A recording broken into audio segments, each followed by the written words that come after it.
Well, the conference has spawned out of an interest in all things digital, particularly as applied to health, and it's been increasingly clear that health systems around the developed world are really creaking and groaning, and it's hard to see how they can address the challenges of today, the aging population, chronic disease, and budgetary constraints, without doing something fundamentally different. And it's also clear that healthcare as a sector, as an organisation, is really running on early to mid 20th century lines. And the digital revolution, which we all experience in our everyday lives, is just passed healthcare by and large. And so, as a group in the university that are really interested in how digital can make a big difference, particularly from our point of view, the big data stuff, we were really keen to try and bring some of the thought and opinion leaders together to try and wrestle with some of the challenges in making progress. So the conference is a physical incarnation of that desire. This conference is the first of, we hope, many along a variety of themes in this general space.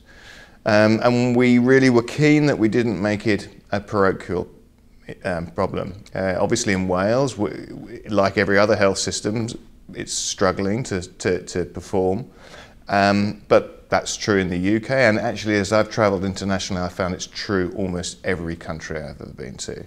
And so the conference is a way of making an international event where we can think about these generic problems in the round, but bring people to Wales to have that experience. It's a great country and we'd love to show it off. I think maybe a decade or two ago, there were some real challenges in trying to understand whether the technology available to the healthcare sector was really fit for purpose, was able to do the job. Those days have gone. Whether it's small computing in your pocket or big computing in data centers that can do really remarkably powerful things, that's all in place. So what remains are the much more difficult challenges of dealing with issues which are cultural and sociological.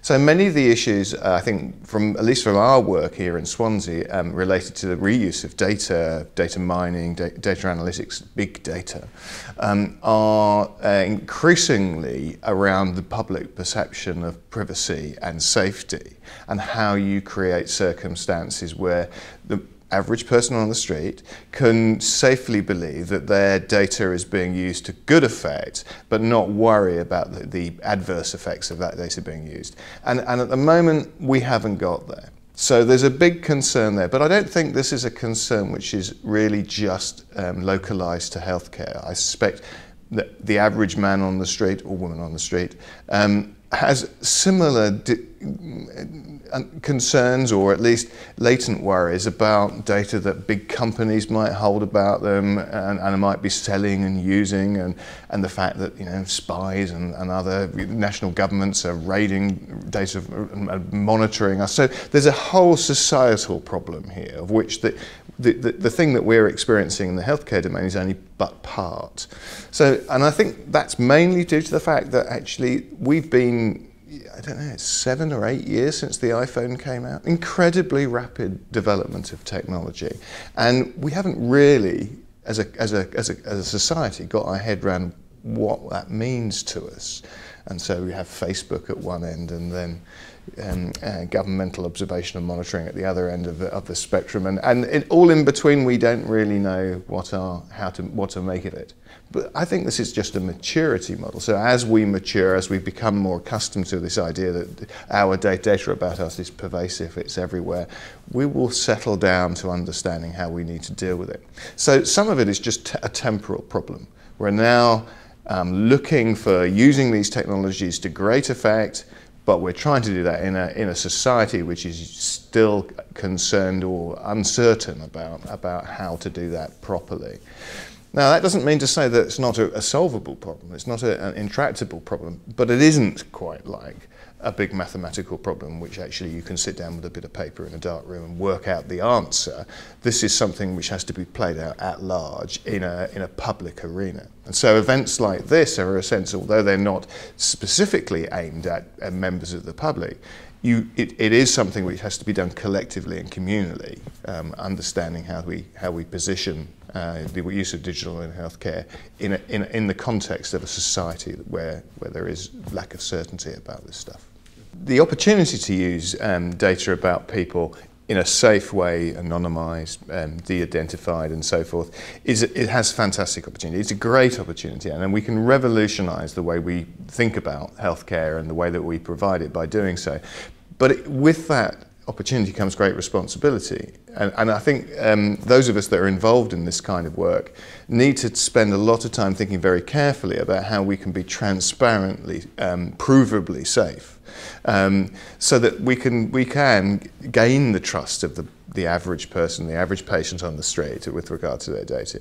Because it is about a trust relationship. We need to be trustworthy. We need to be practitioners. We need to be people that have the same level of trust in our interaction with the data as that same patient has with their doctor. That they know that they're in safe hands and that professional standards are in place. So there's something about us making sure that all of us in this world who use this data do so in a highly professional, well-regulated, governed way, so that we can say with confidence that nothing untoward is going on, and we can be inspected and so forth.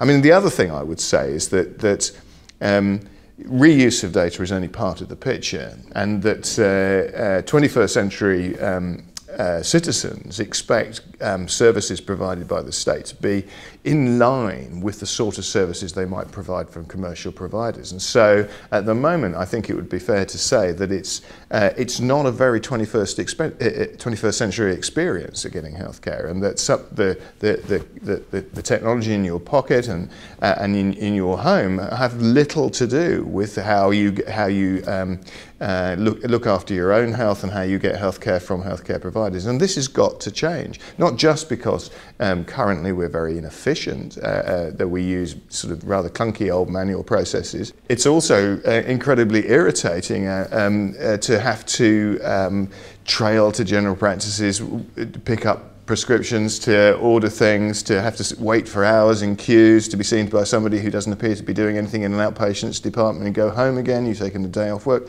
All of these kind of systems which are just traditional ways of executing healthcare in hospitals and in primary care don't have to be like that, and technology can revolutionise that and make it a much more pleasant and efficient experience for patients as well. So this is a continuum that from the use of technology to make services more tailored and convenient, through making sure that patients' wishes and experiences are as they might want them to be, through to using the resultant data from all of that technology.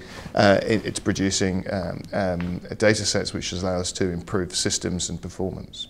Provided we can take the general public with us and that we don't create antibodies in the system, I think that there are two big areas for me which I think are the most exciting. And one of them is about understanding far deeper the interactions between people's lives outside of healthcare and their health.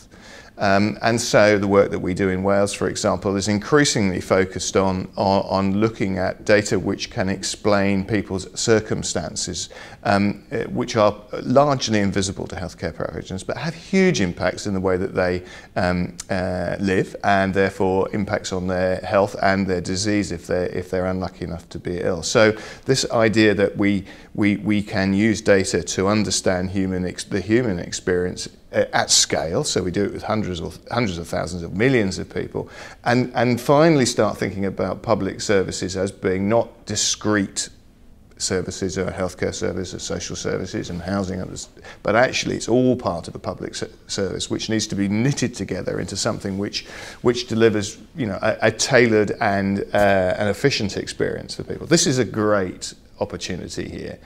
We know that those services are still disjointed in real life, and there are attempts to try and sort of nudge them together and to knit them together a bit. But data can hover above that and observe it and speculate and model other ways of doing things, which I think will have a huge impact on the ground in the short term. The second real exciting opportunity is the other modalities of data that are coming forward. And so we see, in the consumer space, smartphones and so forth, in which you are able to monitor your vital signs, heartbeat, blood pressure, and all those sort of things. This explosion of wearable sensors is not going to stop. And so I think we will see more and more technologies which are able to monitor more and more of your physiology, and to allow that to be contribute to the sort of complex of information about yourself, which will aid precision medicine, it will aid diagnostic certainty, it will aid tailoring interventions to suit you and have better effects. So I think that's very exciting. And then I can't ignore the genetics side of things. This is still largely an experimental, a research arena.